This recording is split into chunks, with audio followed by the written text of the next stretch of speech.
This is the A to Z Podcast. I'm Zach Jackson. He's Andre Knott. A to Z Podcast.com, Facebook.com/A to Z Podcast. Shouts as always to our sponsors. That's Cleveland Scene, the Honeymoon Grill, American Fireworks, and Cleveland Whiskey. And shout out to you guys for helping this thing grow. Andre, I know at some point you want to talk about your wife's event last weekend and all of that. I want to make sure we talk some NBA, just some basketball in general, just a little bit. You know, I haven't watched a ton, but, you know, I hate this lingering story, but I think it has to be addressed, right? And as we sit here and record over the last, 30 minutes, hour, probably not even 60 minutes, we have an allegation and then a denial. That apparently a quick denial. Now I'm saying that they we don't get the news as quickly as some other people, so maybe it's not as quick as it seems, but it seems pretty quick for us just to get the information. Yeah. So anyway, Myles Garrett apparently in his appeal hearing at the NFL offices said that Mason Rudolph used a racial slur. Mason Rudolph's attorney issued a quick denial. We don't know. We don't have the NFL Films audio. Are we ever going to hear that film? Are we ever going to hear that film? No, we're not. You and I, thank you. You and I both have worked. I still currently do somewhat for a team when it comes to audio and micing people up. You used to work in that room in Berea where they edit stuff. Let me tell a quick story, and I got to be careful on how I tell this. I currently have a family friend that has worked in movie production, TV production, has lived in the big cities, and he's worked for NFL Network. Did I tell this story on the podcast this year? Because something happened this year. No. And something happened here. Leonard Fournette, or not Leonard Fournette, Jamal Ramsey. Remember when Ramsey got into it with his coach? Yes. Earlier this year before he got traded? Yeah. I know someone that works for NFL Films that was there. That was, that his job was to run the cameras and all that other stuff, and to know that. And I've known this person almost my entire life. And basically behind the job they have, and I got to be very careful how I sell this, he won't say a peep to us or to me about what was said. And he knows exactly, and that's how I know it was bad. Like, it's part of the job. It's part of, you know how this works. Part of that job is, and I'm only saying this because I never want to get him in trouble, first of all, because he does a great job, and he's going to be, he is a star. He's going to be a superstar. But that's kind of how it works when you're with NFL Network, when you're with TNT, MLB Network. I know for us, when we've talked about this, you and I, what we have talked about on this podcast is when the Jets quarterback got caught. Remember what did he say? We saw Ghost against New England.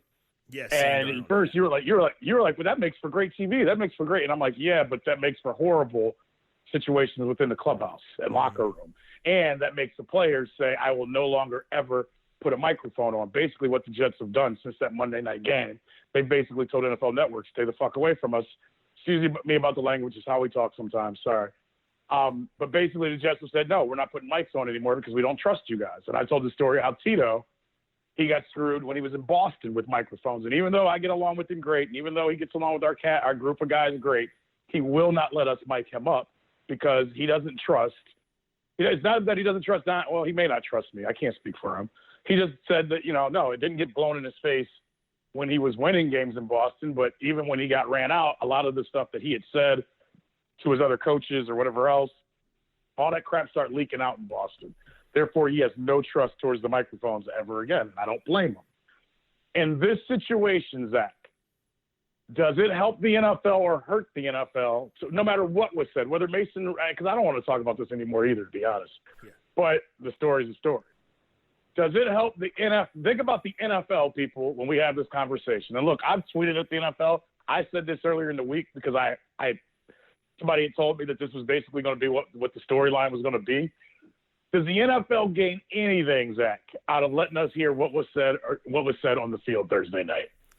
I think given the seriousness of the allegation, I think they absolutely do, because I think it's cut and dry. I think if Mason Rudolph did it, then Mason Rudolph's career is in jeopardy, right? If he did what it was claimed, he's done. because you have no credibility in the locker room anymore. Correct. Zero. But if Myles Garrett is lying, then I mean that's a hell of an allegation to make, Dre. And I would say this. Absolutely. You know, everybody is picked a side in this thing, and it's just exhausting. Exhausting whining about Mason Rudolph should be suspended before this allegation, right?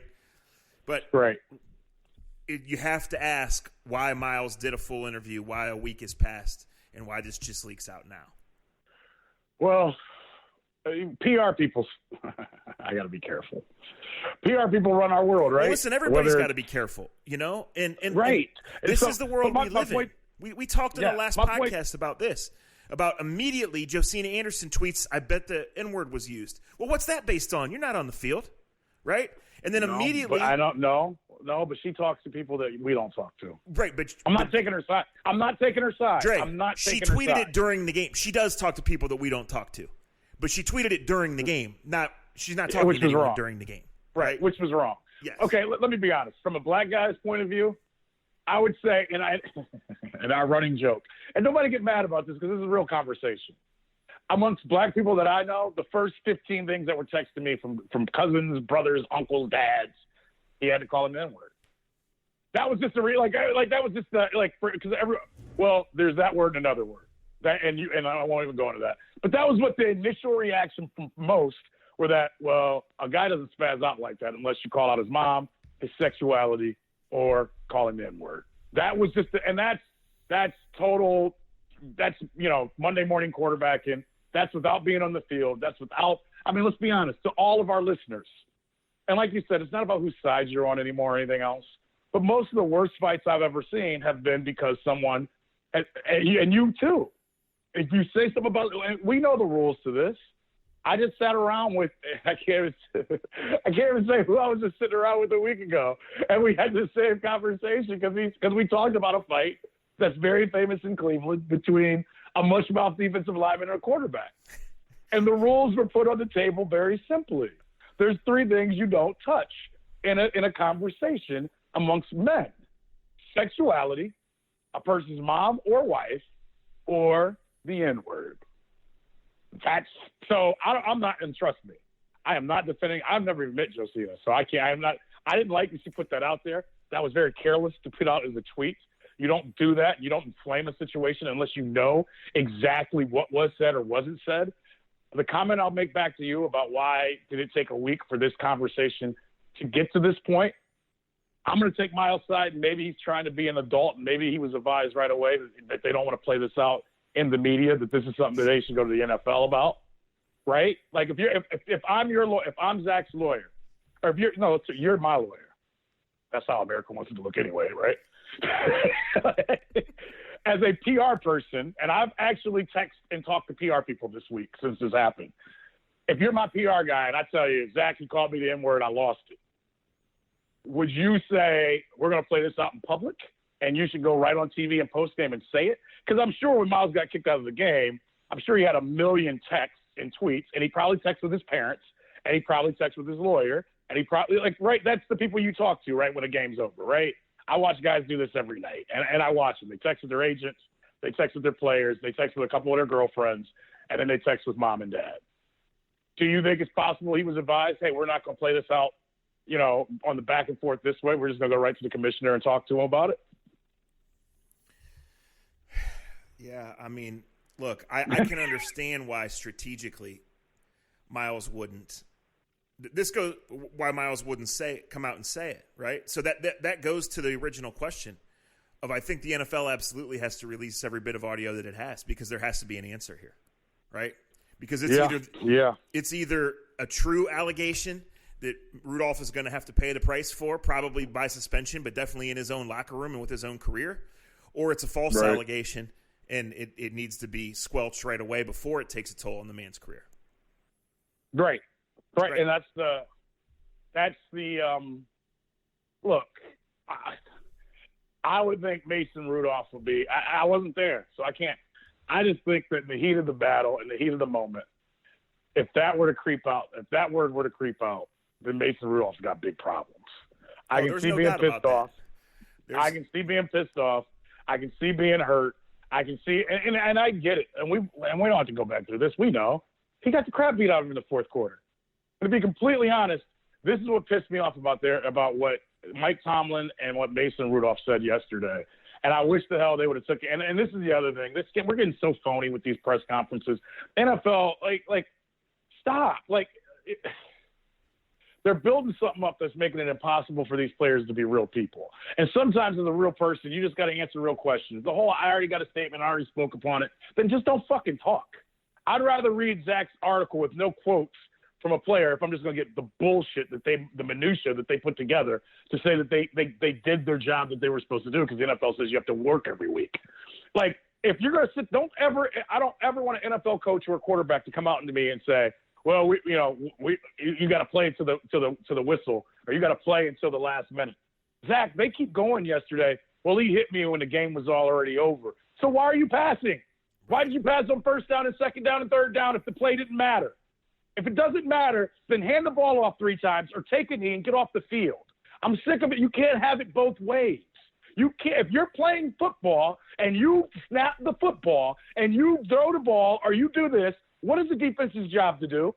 Are they supposed to go, oh, we're up 14, but the game's over? If they did that, we would all sit there and we would vilify the defense. Like Mason Rudolph is going, well, to play that, the game was basically over, so he wasn't supposed to play anymore. You can't have it both ways. I'm so sick. I'm so bothered sometimes where they just take and they do what everybody does when it comes to PR, whether it's in politics, whether it's in local politics, whether it's in coaching. You just take the easy road. You just say whatever you want and then you don't answer any questions. Must be nice. Yeah, this is yeah. But Zach, if those plays didn't matter, why are they throwing passes? If they knew the game was already over, Dre, why are they doing that? It's patently obvious that both coaches deserve blame for letting it get to that point. The game was way over, right?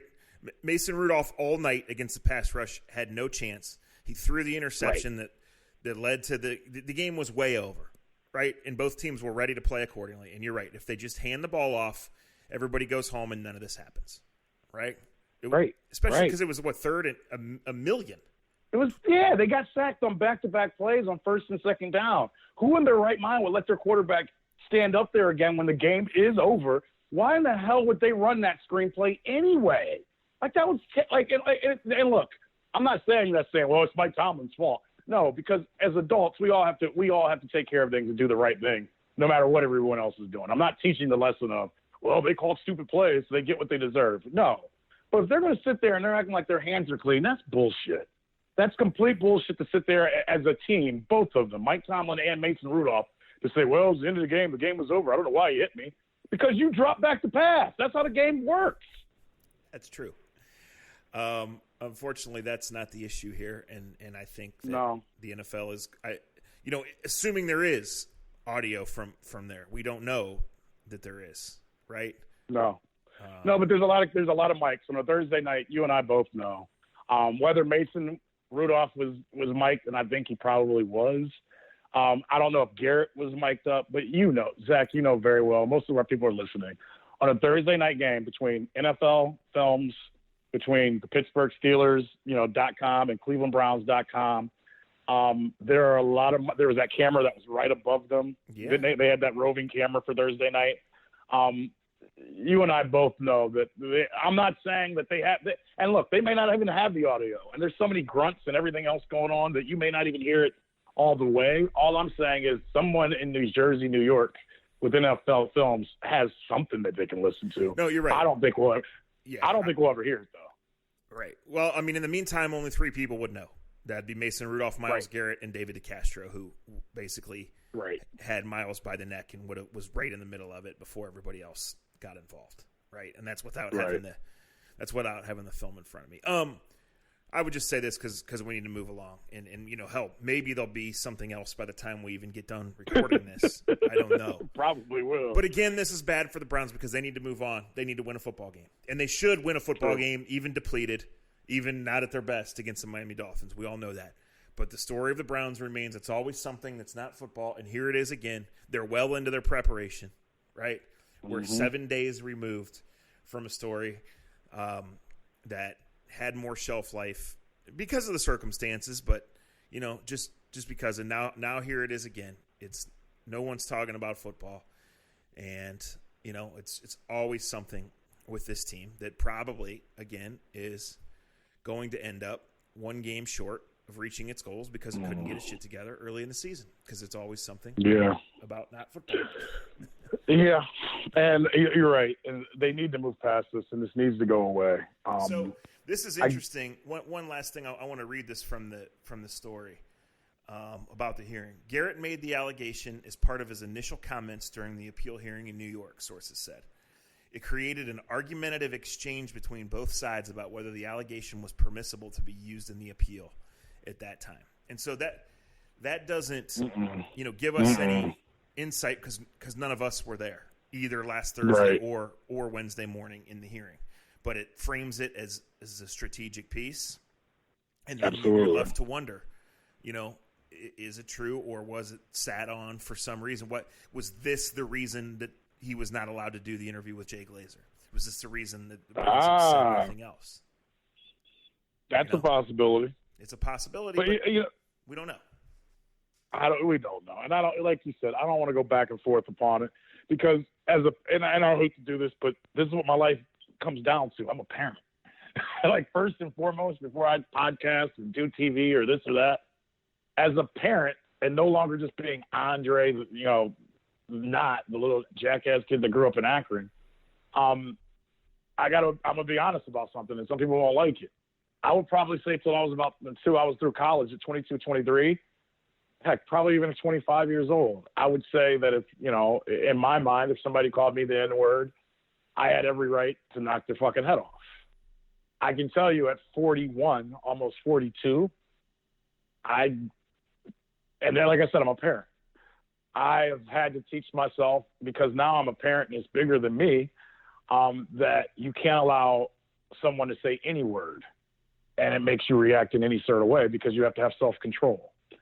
And one of the hardest things as a parent, and one of the hardest things is, I think, just growing as an adult is, and it's hard right now as a parent. I'm gonna be completely honest. Parenting is not easy, but there's a lot of rules of how I lived life and what I thought was okay that are real different, because I don't want my kids reacting. Is that like, I don't want my son to come to me in 10 years or 15 years, and it's possible. I don't want him coming to me and say, well, I hit this kid because he called me a word. Because what I'm trying to teach my kids, and I know it's not easy, is you can't react to people's words. You can't react every one time somebody doesn't like you. You can't react every time someone says something disrespectful towards you. Otherwise, you're going to end up in fights and wars, and if you can't win every war. And really, that says more about the person. And I don't want to do this here, but I'm just being honest. As a kid growing up, when you first met me, Zach, if someone would have called me that, I would have took a helmet over the top of their head. And as I've grown and realized that even if I do that, and even if I have every right to do that because of the disrespect, am I really taking the steps forward? Like, we laugh about all these Popeye chickens sandwich fights that have gone viral, and people losing their mind over a goddamn chicken sandwich that is pretty damn good. I will say it's the bomb. One of the beauties of living in Wadsworth, Ohio, as I do, and being one of the black people, I live about 10 minutes away from a truck stop, Popeyes and Lodi. And I'm going to tell you all the secret of secrets. I went to the little Lodi, a little truck stop, Popeyes, walked right in, no line, got me 3 sandwiches and walked right back out. And it was beautiful. And I thought to myself, man, it must be nice to go to a Popeyes that's not in the hood, because there's not many of them. And I'm joking here because I'm trying to keep things light. But this is a teaching lesson, Zach. And I know you're not a parent, but I think all the parents out there, this is a teaching lesson. And this isn't the lesson of the jackasses that want to wear free Myles T-shirts and want to collect money for Myles. Like, you idiot, get the hell out of my way. Don't ever email me that bullshit.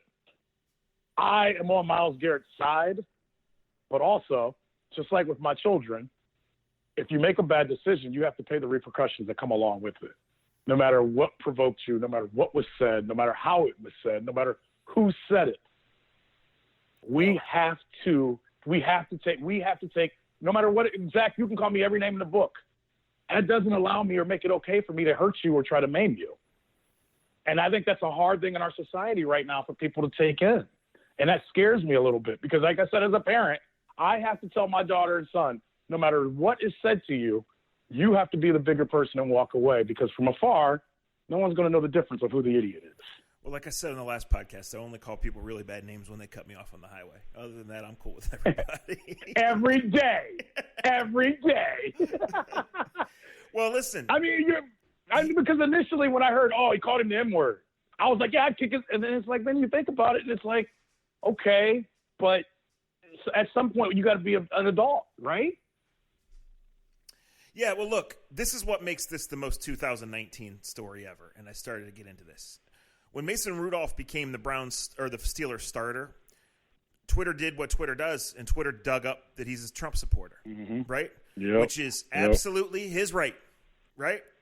And so all of a sudden, because there's a picture of him in a red hat, or there's some tweets that he liked, and again, this is why we tell the athletes certain things, but there's a stigma attached with that. Fair enough, it's what it is, right? You wear the red hat, you're against brown people. That's what's out there, correct? So that's the feeling, yeah. Yes, right. No, so I'm not saying that. You're not saying that. That's what has been chosen by the red hat wearing people, and that's what's been chosen in America, right? So all of a sudden, it immediately went to that. And as we sit here, Dre, and I look at the one computer to make sure I press the right buttons to record, and I look at the other one and see my tweet deck, I see people filling the timeline. Well, of course he did it because of this. And it's completely unfair, no matter what hat you wear or who you vote for, right? Right. But but see, that's the thing I want to get at, and you're saying it. If he did say it, that gives you no right to kill somebody or to hit somebody over the head with a helmet. Correct. You have to have self-control. We have to stop as people having an excuse or a reason why it's okay to be violent. I can't believe I'm saying this, but I'm old, and I'm sick of hearing the bullshit that I read and see on Twitter. You're right. If I see a guy with the red hat on, it does instantly put me in a certain mood.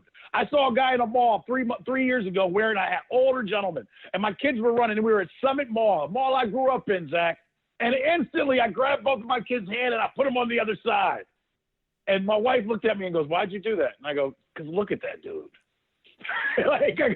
But that was childish. But I wasn't going to say something to the guy. I wasn't going to be rude to him. That was my reaction, because my instant reaction was, oh, shit, this is one of those guys that can't stand people that look like me. Is it unfortunate that that was the first thing that went through my mind? Yeah. But it's more unfortunate that I worry about what's going to be said to my kids and what's going to be done in front of my kids by someone like that. And the guy didn't do anything. He stared me down, and then 3 minutes later he came over as my kids were playing. He goes, "Hey, I really like you on TV broadcast." And then that made my head spin out of control. Because I went from protecting, not hating, not liking this person to, "Thank you very much, sir. Have a good day." Yeah. Listen to the podcast. Support American Fireworks. Thank you, sir. Have a good day. Bang, bang. Well, see, that's bang. the thing.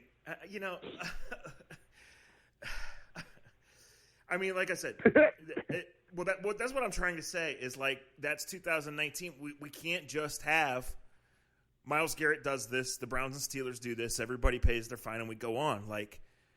There's a football game next week that's assuming the Browns handle business on Sunday, is an elimination game for both teams, right? And neither team's going to win the Super Bowl, right? And the Steelers fans, they've already resigned themselves to where they can't win the Super Bowl, so it's a disappointing year for them. Browns fans have got all the scenarios out where this 8% chance to make the playoffs come true, and that's fine considering how things have started. But all of this excuse-making and playing the victim and finger-pointing and all of this, look, Myles Garrett saying that in the appeal furthers the story. Mason Rudolph has said his part. So unless NFL Films comes out with the audio and clears this up, and as we've said, A, that's the only way to do it, and B, we both expect that there's about a 1% chance that happens. Right? So until then, it just becomes really a further black mark on both franchises. And no pun intended. Yeah, you're right. No pun intended. And it's going to be unfortunately, like a lot of other things in our world, is going to be he said, she said, or he said, he said. You know what I mean? How many different things do we have of that situation? And I want to be the bigger adult, and that's tough between both of us. I can make a midget joke, but I don't want to piss anybody off with that. I'm going to talk football and move on from it, because I think you and I I think if you know, Zach, if you know the A to Z podcast, I think you know where we stand. We know what Myles did was you can't hit people over the head with a helmet.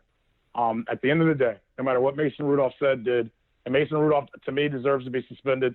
I didn't like his actions. I don't know what his words were, so I can't validate or talk about that.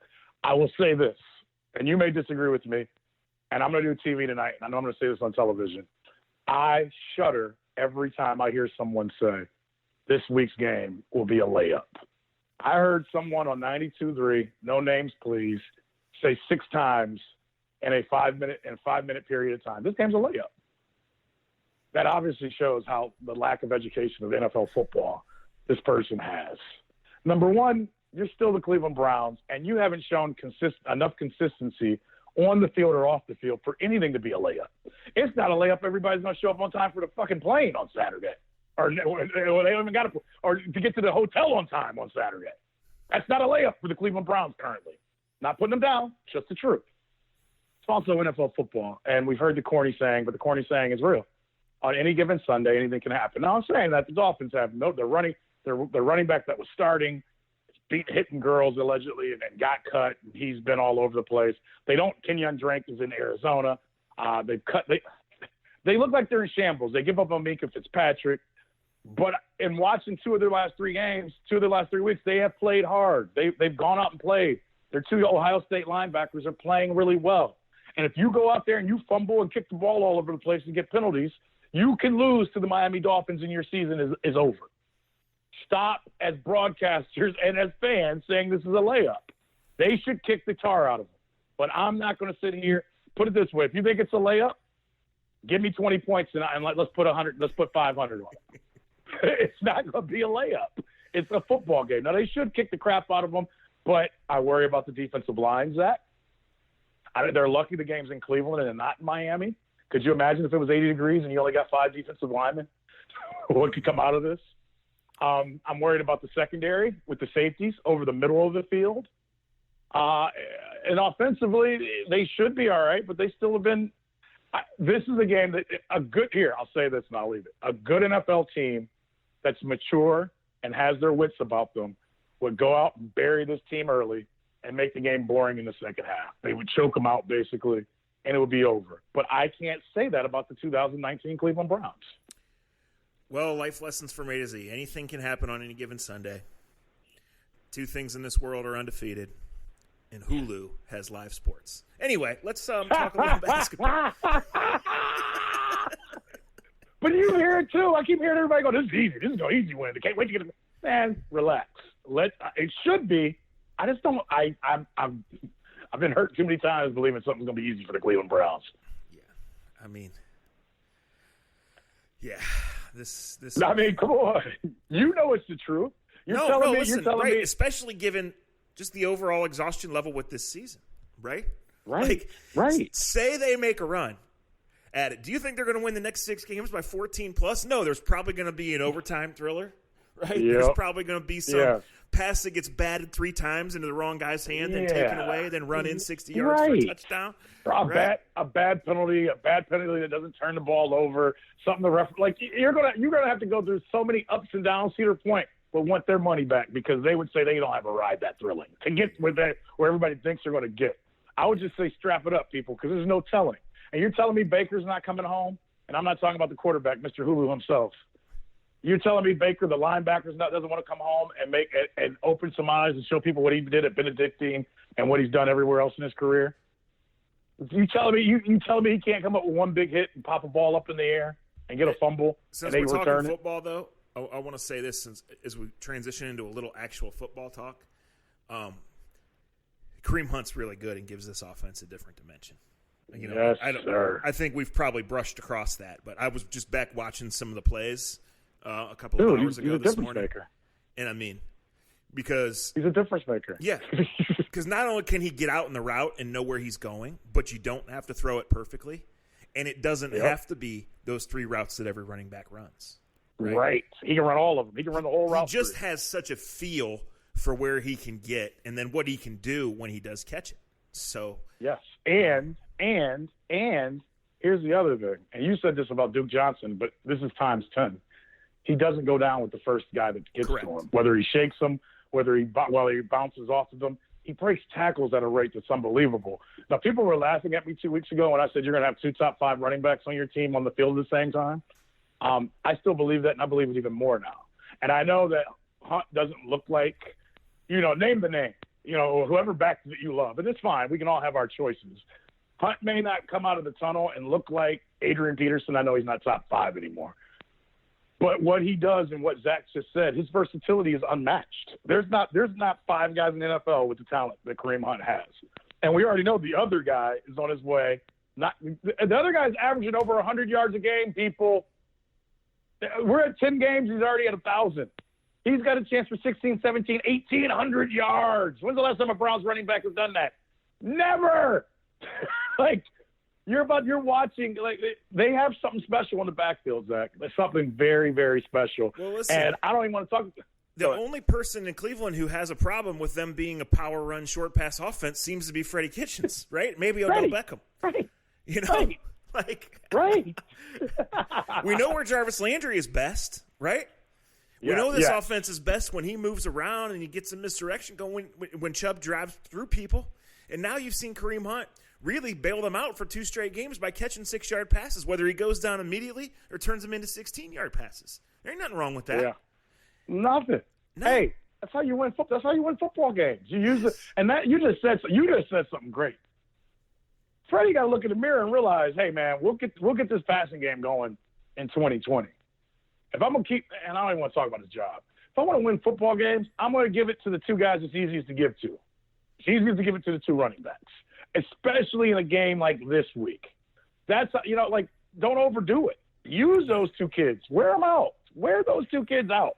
And say, Odell, we will get to you in due time, young man. You wait. Yeah. And I'll say this. Now, if you get those guys going, it should open some things up, because the secondary is young and it's bad. It's bad. It's bad. It's bad. And you need the confidence because, let's be honest, they've scored off the bye week. I think they've scored 13, 19, 19, 21, and that's not good enough. We all know that. Now, they've won 2 of those games, right, and that's what counts. You get some confidence this week, you work on some things, and hopefully you win the game. Whether you win by 1 or win by 30, that doesn't matter. But then next week, it's like a totally different mindset. It's like just get to 16 or 17, and you probably win that game, right? So right. But you're right. If you just have to buckle up and say, okay, here we are, and these 2 backs and very few passes that travel over 6 yards are going to get thrown, we'll see. Hey, it works for my man out in Manchester. Everybody thought they were barely going to go 500 this year. How about the John Tellis podcast where he's talking to Tiger Laverty and Tiger says, we watched 125 plays of them and they ran on 112. I was so proud. I know. Shout out to John Tellis, man. He is the man, and his podcast gives such great insight and stuff like that. And Tiger Laverty has a monster out there. We talk about the big schools in high school, but what they have done and what Tiger has done as a person and as a coach has been awesome. And shout out to my favorite public school running back. Couldn't be more proud. And shout out to the guys at Fox. I was in the studios and they did not let me know that he was the winner because they knew he was my guy. I'm really proud of him. I'm proud of what Manchester has done. I'm proud of what high school football is around here. We got a great weekend of football coming up. And unfortunately, we're going back and forth about something happened Thursday night that should never happen again. This would be the best time of the year when it comes to football. You got Penn State, Ohio State, noon on Saturday. You got one of the biggest high school football games of all time Friday night. We got rumors going around about that. I got a message. As we're doing this podcast, Zach, I have 3 messages on my line that I've been told to please listen to before I say anything else about that football game. If one of those redshirted 8th graders and kids living under fake addresses don't warm your heart, then maybe Maslinovan's not for you.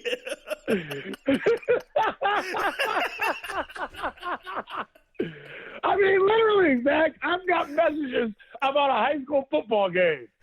like, please don't bring this up. I'm like, what is our world coming to? I got a buddy yesterday. This tells you about the degenerates of degenerates. I had a buddy yesterday saying, hey, man, we're at the bar trying to get the lines together for the high school games this week. And naming off the people that we all know that were there helping put the lines together. And I go, can you guys keep this off my phone? I don't want the FBI to realize I'm a part of this, because I'm not.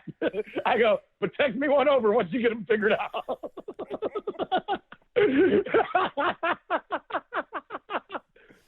This is our life, America. Welcome to it. I just want to say, as we play a little American Fireworks Glory Days here, more like 17, 18 years ago now, when I worked at the Browns, I had a friend. He was a PR intern.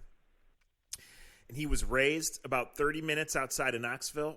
His parents had both gone to Tennessee. He had gone to Tennessee, and he had worked in Tennessee's athletic department during his time there. And so he had been raised on the SEC. So he had been to season tickets in Knoxville for nearly his whole life, had been to Georgia, had been to Florida, had been to Alabama. And I took him to Massillon versus St. Ignatius at the Rubber Bowl. And again, I don't have the exact years, but I believe it was Anthony Gonzalez versus Justin Zwick.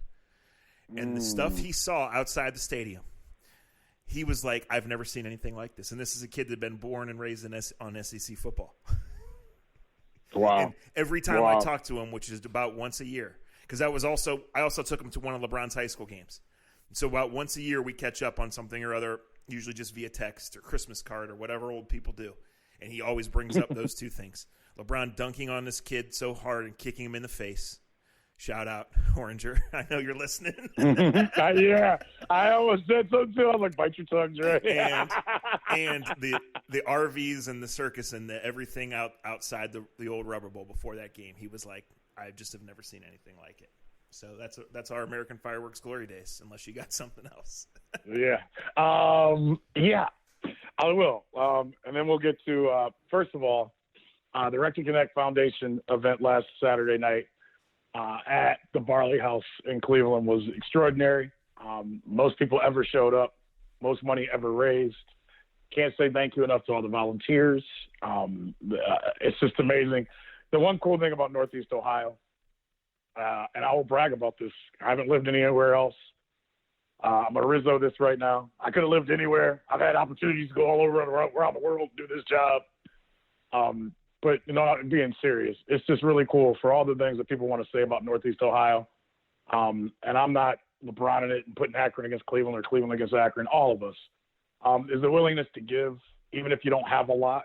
I think that's a beautiful thing about who we are. And when people know that you have your heart's in the right place and you want to do right by people, it's been extraordinary just to see the people that are willing to give things that can be auctioned off, the willingness for people to buy things, the willingness for people to give up a Saturday night. Thank God the Barley House has been really cool and just basically laying down and saying, do whatever you need. But we're getting to the point where we may need a bigger building.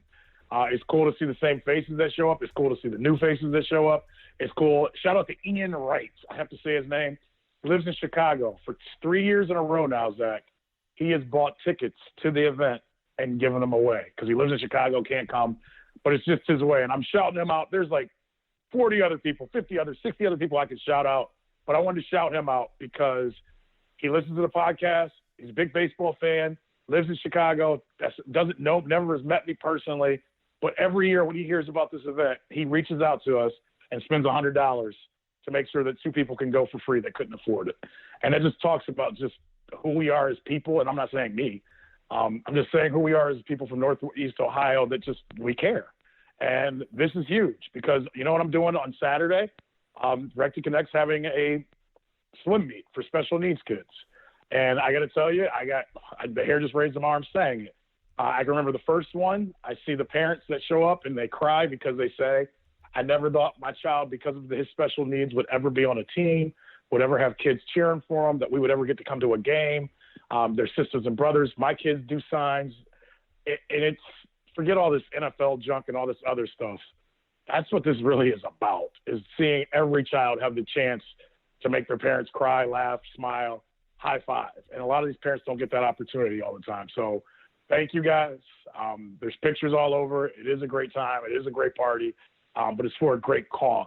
And it's for, it takes a lot of great people to make it work. And I'm blown away by what my wife has helped establish. And I know that we've got much more on the way. And the cool thing is, as people see this grow, we get more and more people that come up with ideas and different things that they want to help do. So just keep listening. We got more stuff to come and more money to raise and more kids to help. And it's just the coolest thing ever to be a part of it and watch. We do good deeds, and if you pay us, we do gooder deeds. No, I'm just kidding. Yeah. No, he ain't lying. One thing we do every week on this podcast, in addition to playing American Fireworks Glory Days, and we will next week, we're going to tailgate at Massillon-Hoban tomorrow, and we will have a full report on the things we see. So we'll get into that later. We play Cleveland Whiskey is the sponsor of our Obscure Browns Player of the Week segment, where we reach back in the archives, and we use Pro Football Reference or the Team Media Guide to make sure we have the details right, but we reach back in our aging brains and we talk about this. Cleveland. You think it would be funnier if people? You think it'd be funnier if people heard us before the podcast break down who we should try? Yes.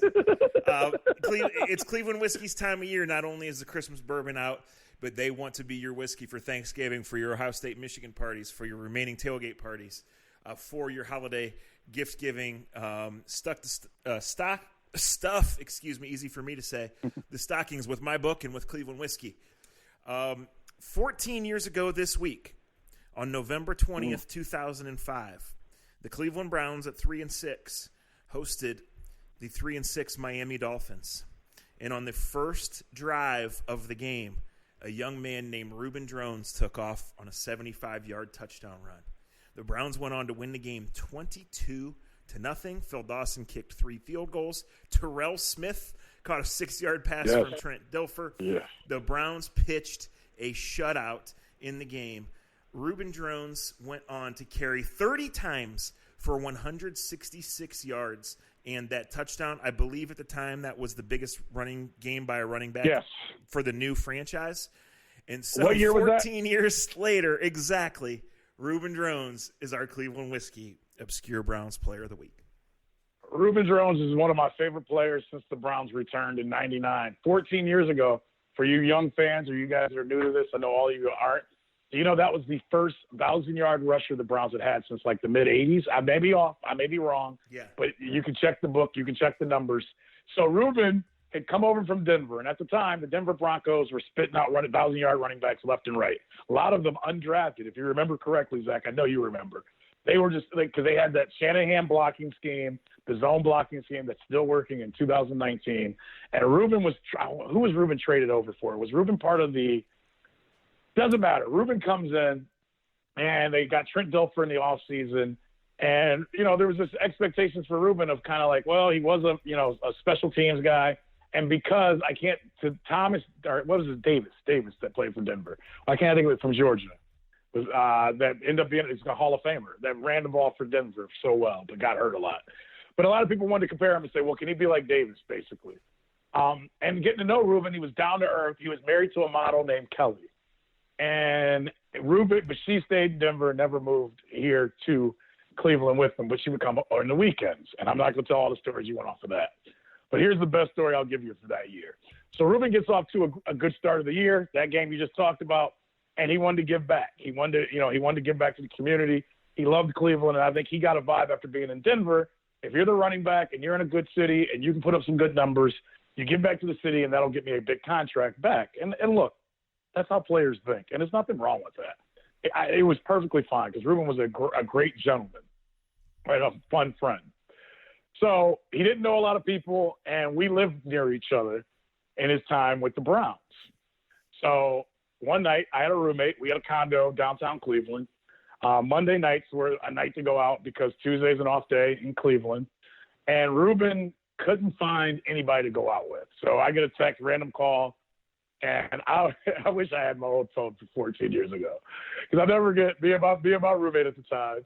We're sitting around playing video games like two college kids, drinking beer, waiting for Monday Night Football to come on. And Reuben calls and goes, "Hey, I ain't got nothing going on. Come meet me out. Let's go out. Let's do something." And I'm like, okay. Well, he had a handler as well who will remain nameless, and the handler. Every C-level running back has their own handler, right? Yes. And the handler, oh my God, this dude. I almost cringe as I tell this story because I'm sure one of these two still listen. He texts me and he goes, "Dude, I got this huge surprise for Reuben. You got to help me unveil it. You got to put it out there, but we got a sign for Reuben that we're putting up downtown Cleveland."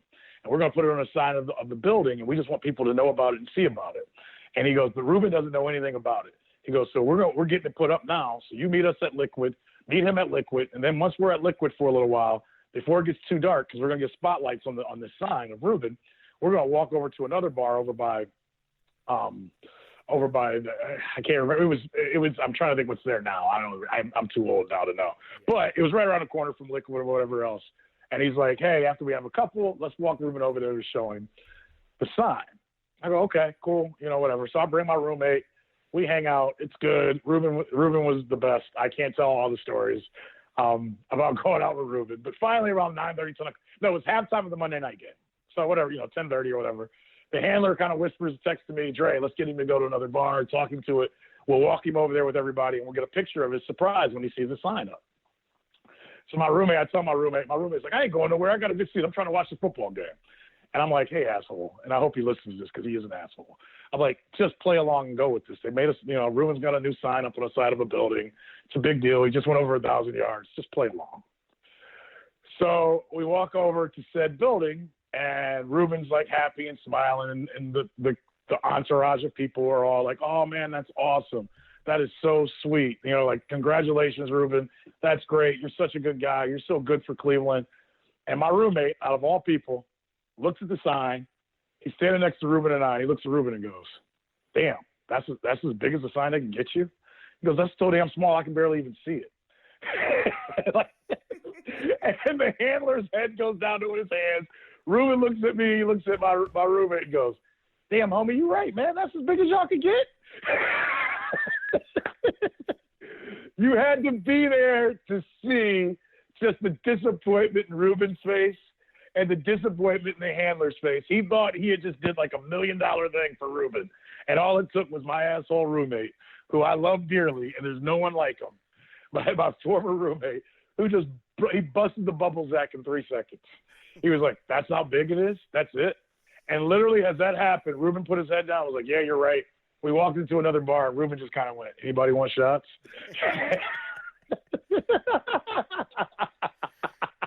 So every time I drove by that poster that they put up on the side of a wall for Ruben, I would just shake my head and go, well, that's your Cleveland Browns starting running back, y'all. Let me ask you Ruben this. Drones. Did Ruben have an incident at that strip club in Brunswick, or was it another player that got in trouble there and everybody just knew Ruben hung out there? I think it was the latter. He hung out there a lot. But yes, there was another player that got into something, and we all Ruben. Hey man, Ruben was, and I'm not trying to put him out there. Ruben taught me something in my 20s that I like. He would show up in practice, and the next day on Wednesdays and Thursdays, and I would look at him and go, how the hell are you able to do? How are you functioning? Like, because he could go out on Monday night, Tuesday night, Wednesday night, and go harder than anybody else. And he'd be at practice running around, jumping around, and my eyes would be bloodshot. I could barely drive to practice without getting a Gatorade. And I wasn't playing, Zach. You know what it was like back then. Well, everybody I would limp in. Yeah, everybody knew that a lot of people were going out with Johnny Manziel. It's just the other ones had their ass in the weight room at 6 o'clock the next morning, and Johnny had to be woken up at 9. Right? Right. And that's how you lose respect, right? Because all the guys are doing it. All right, I got 2 minutes, and I got to get out of here. 2 things as we go. On March 30th, 2005, the Broncos traded Ruben Drones to the Browns for defensive lineman Michael Myers and Ebenezer Ekubon. Yes. Ekubon, yeah. Now, that's a name. I know Ekubon from North Carolina. Absolutely, I remember. Right. And speaking of Ruben's records and running backs, Nick Chubb right now has recorded at least 75 yards scrimmage yards in 9 consecutive games, the longest active streak in the NFL, and the longest streak by a Brown since Ernest Biner 34 years ago. Chubb's 1,011 rushing yards are the 8th most by a Brown through 10 games of a season, and he's averaging 101 a game, the most by a Brown since a guy named Jim Brown averaged 103 in his final season. The guy's a beast. He's really I'm going to call it. Really I'm going to call it now. He's going for 200 this week. I know I'm telling everybody to quit saying this game's going to be easy. I smell 200, and as a right, like I just smell 200. I smell it, I sense it, and it'll be awesome because the kid deserves it. I said this in our last podcast, and I tweeted this during the game last week. at some point in time, and I know what's sexy and what sells tickets, but there's nothing wrong with the Cleveland Browns PR staff and the Cleveland Browns as a whole found a way to sell Nick Chubb a little bit more and make him what they're about. For a different podcast, the guy refuses to do interviews, so it is. I get it. Hey, I know, but hey, Zach, in 2019, almost 2020, you don't have to say a lot to get it out there if the team does it the right way. Nick Chubb, listen to me. If Ruben Drones had a handler, you can have somebody handle your social media for you. Get it Bingo. out there. Bingo, right? Bingo. if they showed that picture of him in high school running track, like that should just be that picture should be seen once a week. This podcast is over before you give my story ideas away anymore. Shout out American Fireworks. Shout out Cleveland Whiskey. Shout out Honeymoon Grill. Shout out Scene. Shout out you guys. It's almost Friday, so we'll talk to you Monday. Konnichiwa. Hulu. Hey, we haven't got to NBA talk or college basketball talk, and we're going to be over. Shout out to Brody Jackson on his birthday, and hopefully they won one game since he's turned whatever he's turned. And shout out to the King. I know we don't do this very often, and basketball is watered down, but I watched a great game last night with the Clippers. They're one of the only teams I like watching. Clippers and Celtics played a great game last night. But I say shout out to the King, and there's no jokes with it. To have 30 triple-doubles, have one against every team in the NBA, the first two, that there's something to it, and I'll give him credit. I know he's a November champ. That's like being a champ. It's like being all Berea.